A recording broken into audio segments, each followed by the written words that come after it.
So about a week or two ago, I started looking at the definition of my legs. I wasn't too happy, wasn't too proud of it, but it is what it is. But after a month of not doing legs, I decided to get back in it, and we started out with these abductors, or whatever those are. I felt it more on my ass than anything, and then I switched it and actually started working these abductors, and as you can see, it's not too good. This is with 15 pounds. We need to do better. So I started to focus up and really focus on really trying to squeeze, and it was hard. It was hard. I'm definitely feeling a lot of pain in my left abductor. Started even doing these pulses, but I was like, okay, we worked the abductors. Let's try to work out some squats, and not to lie, the squats didn't feel too bad.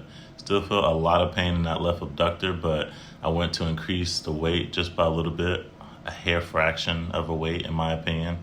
Like going from 455 for a max squat now at 26 years old to barely doing 135 without feeling pain is definitely, I wouldn't say emasculating, but as you can see, I couldn't really do one set with 135 without having to stretch. So it's different, should I say. And I think the most I went up to was 155, and even with this is the highest amount of weight that I could really do.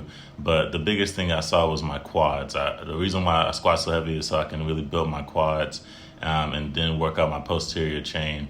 And so I was like, let's just do some goblet squats, and I didn't really feel any pain at all in my abductors. And so I just kept doing these for about 3 to 4 sets. Again, 155 the weight, didn't want to go heavier than that.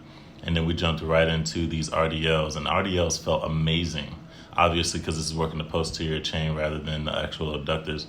So I got a little bit handsy and started to really increase that weight. Started really to put as much weight as I really could, and I went up to 320, I think that was, if I'm not mistaken, and it was feeling good. I felt some ego lifting going, so I just went to these Bulgarian split squats, which I'm terrible at.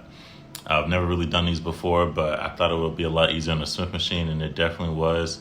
Doing them on my right leg felt perfectly fine, but trying to really focus on my left leg where my abductor injury is hurt like hell with every single pulse. But we did 4 sets of however many I did, and then I went straight into my favorite, doing calves on the leg press machine. I didn't really like this leg press machine because the actual press of the plate at the bottom didn't move, and so those 2 bars was kind of getting in my way. I kind of like to get a wider stance, but we were still able to really focus on the calves with doing it. And then with almost every exercise I did these pulses. So